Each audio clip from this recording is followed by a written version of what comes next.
Hey guys, today I want to share some current favorites that I feel like have not gotten enough spotlight on my channel yet that I just want you guys to know about. These are things I've been using a ton. I've got a mix of makeup and just like miscellaneous beauty as well. First up, I want to share the NYX Buttermelt Glaze Soft Glow Skin Tint. If you are looking for just a good everyday summer skin tint that has a little bit of extra SPF, this is an amazing product. I really enjoy it. This actually is not what I'm wearing today. I'm looking very dewy today because it is so hot, but this, I would not say is as glowy as I expected it to be. This does have a soft glow to it, but it's not overwhelming. This does feel lightly hydrating, and I just think it is gorgeous on a summer day when you don't want heavy makeup on your skin. This definitely has a sheer level of coverage. It's not going to cover much, but it's just going to even out your skin tone. This has been one of my favorite discoveries this year. This palette, I recently rolled this into my No Pan Left Behind round 5. This is the What's Up Beauty Dragon Eye palette. The more and more I use it, the more it becomes one of my favorite palettes in my collection. I think this is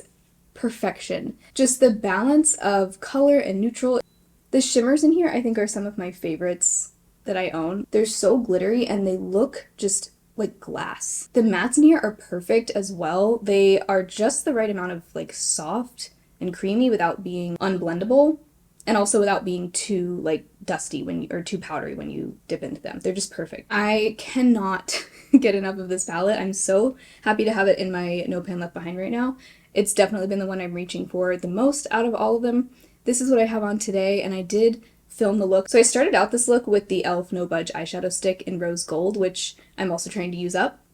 Then in my crease, I went in with these two mattes, these two warm mattes, the peach and the beige. Applied those to my crease and kind of in the outer corner.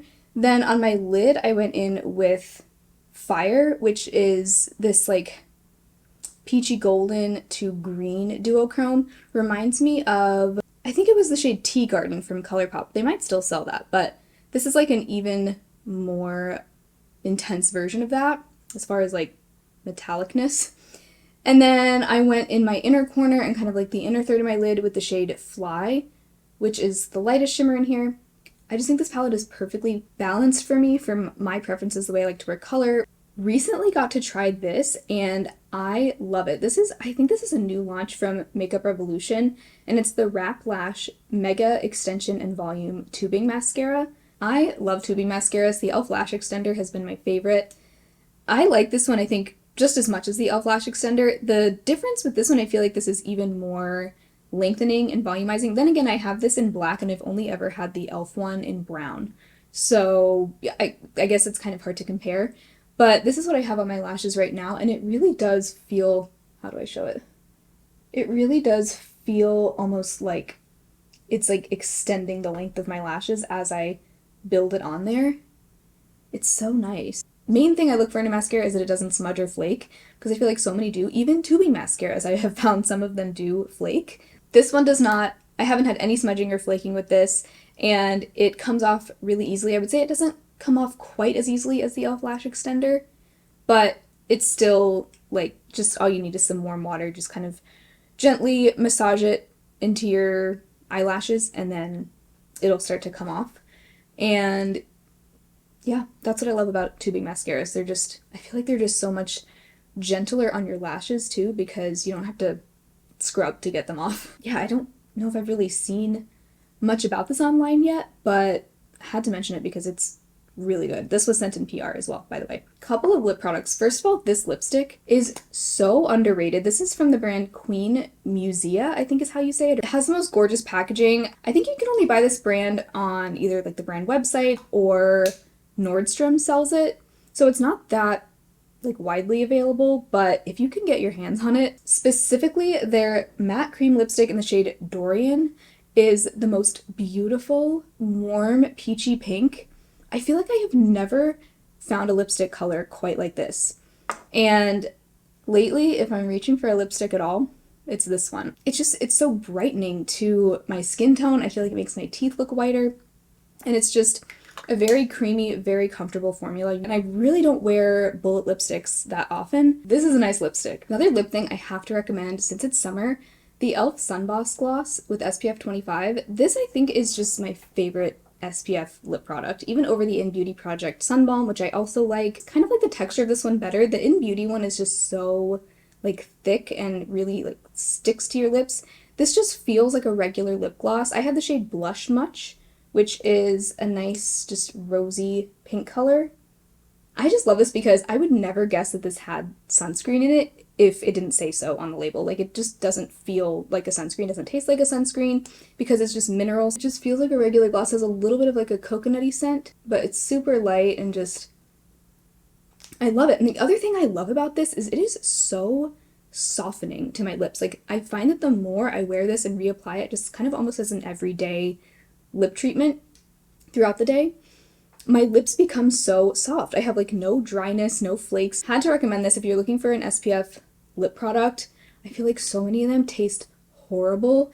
I'm really sensitive to any kind of like chemical sunscreen in a lip product. I'm most likely going to taste it. So for me, a tinted mineral gloss like this is perfect. Okay, a nail favorite that I have been dying to share with you guys. This is the AOA Studio Super Nail Glue. It's a brush-on nail glue. I've seen one like this from Glamnetic too, which I thought about getting, but I thought, why not try the $1 one first? So yeah, you can see it just has a brush, kind of like a nail polish would. I will never go back to a non-brush-on glue. This has been life-changing. I actually don't have press-ons on right now because I'm giving my nails a break. I went probably like 3 straight months back to back with press-ons, and I think that's saying a lot. I mean, my nails aren't in the best shape of their lives, but they are looking so much better after probably like 4 or 5 sets of press-on nails in a row now than they ever did after just 1 set of press-on nails in the past. And I used to just use the glue that comes with a lot of press-on nails. Like, I was using the Kiss one for a while. Before that, I think I had one from like, oh, I actually had like a squeeze tube one from LA Colors that was, it almost just looked like a tube of super glue.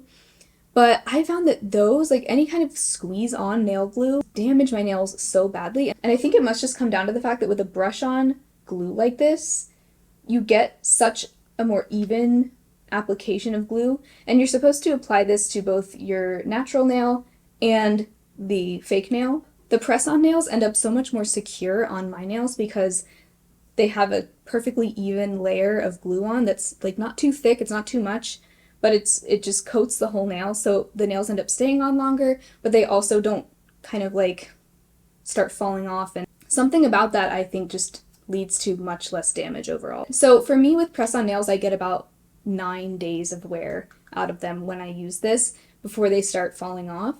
And usually that's around the time I want to take them off anyway because they're starting to lift up just a little bit, and that's when you can get like moisture under there, and that's not super hygienic. So usually not the 9-day mark is where I cut it off. I really try not to stretch it. Like, I could probably keep them on for 2 weeks if I wanted to, but I try not to do that if I can help it. So anyway, love that. Maybe I'll show in a video next time I do press-on nails just the whole process, because I feel like it really comes down to the prep and the glue. I have recently found a new shampoo favorite.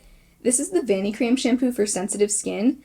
I never in a million years had a desire to try a fragrance-free shampoo. I used to just love a nice scented shampoo, but my scalp lately up until I tried this, has been so irritated, so itchy. Before this, I was using the Nizoral and the Head & Shoulders Bare shampoos because I do have seborrheic dermatitis on my scalp. Those things were keeping it under control for a while, especially the Nizoral, but I felt like the longer I used that, the more irritated my scalp was getting, and I felt like I was starting to wonder if my main problem was dandruff or if I was almost having more of like an eczema kind of flare on my scalp, because it was just so itchy, especially like in this area. I don't know why, like this area was just getting so inflamed. So I decided I feel like I should just try like the most plain hypoallergenic shampoo out there, and this is pretty much that. This is free of dyes, fragrance, and I definitely went into this thinking like this is probably not going to be very good, but like if it's what my scalp needs, then I'll use it. But I feel like the moment I started using this, my scalp immediately calmed down, and not only that, I actually really like this shampoo. I feel like it leaves my hair feeling so clean. It is a little bit clarifying. It actually says it removes buildup from conditioners, hairsprays, and other hair care products. Yeah, so I do think this is meant to be just like a gently clarifying shampoo, which is exactly what I need for every day. But I have been exclusively using this shampoo now. I actually tried Nizoral again one time, and I felt like my scalp got irritated again. So I'm just not going to use that anymore, even though I felt like for a long time it was really helping. I don't know. I think I just have a really sensitive scalp. Maybe I'm allergic to some things in other shampoos, especially like maybe fragrance. I don't know. But I just know that this one seems to be working really well for my scalp and my hair. My hair comes out feeling so soft and clean, and yeah, it's really affordable. Nathan really likes it too. I would say I definitely miss having a scent in my shampoo. Like, I won't lie. Do I enjoy using an unscented shampoo? Not at all. But at least this one works really well. This is actually the third bottle that we are on, so we are, at this point, pretty loyal to this one. Okay, the last thing I wanted to share is Tanologist. The Tanologist Daily Glow Body Lotion. Now, I actually want to show the one that I used up already. Okay, I've actually already used up 2 of these, and actually they're all different. So the first one I used up, this was my favorite, so actually this is what I want to really talk about. The Tanologist Hydrating Gradual Tan Lotion, and this is actually the one for medium to dark skin tones. The reason I got this one was because they were just out of the light to medium shade, and this was just the first one I tried. Fell in love with it. This is everything I want in a gradual tanning lotion. I really don't enjoy the process of using like a mousse or like a liquid self tanner where you apply it, leave it on for an hour to 4 hours, and then rinse it off. To me, that whole process is just so much work, and the tan never lasts more than a few days. Whereas with this, I feel like I can just kind of apply it a few times a week and maintain a nice, healthy glow. It looks so natural. With other gradual tanning lotions like this, I think the problem tends to be that they can be streaky, blotchy, even if you're careful with how you apply them. Of course, it's always a must to exfoliate beforehand, so all those things can help, but a lot of gradual tanning lotions still end up streaky, blotchy. I usually will apply a different body lotion on like my elbows, my knees, my ankles, my wrists, just to kind of keep this from gathering too much in those spots, and then I'll just apply like basically whatever's left over from the rest of my arm very lightly on my elbows. After I used that one up, I decided to try the Tanologist Firming Daily Glow Body Lotion in light to medium. The firming one in light to medium I found ended up being a little bit streaky, whereas I did not experience that with the hydrating in medium to dark. The next one I decided to try is the Firming Daily Glow Body Lotion in medium to dark. I want to see if the medium to dark shade is less streaky than the light to medium, or if it's more so that the hydrating is less streaky than the firming. So I'll report back on how this one ends up working, but I've definitely become loyal to Tanologist. If anything, I'll just end up going back to this one once I try the other ones in the line. I feel like with self-tanner, that's one of those things I just want to find the brand that works and stick to that. So those are all my current favorites. I just really felt like I needed to catch you guys up on the things I've been loving recently. A lot of these things I just haven't had a chance to talk about in other videos, like the nail glue, the shampoo, stuff like that just kind of slips through the cracks. So thank you so much for watching and hanging out with me today. If you enjoyed the video, give it a thumbs up, subscribe, share it with a friend, and I will talk to you very soon in my next video. Bye!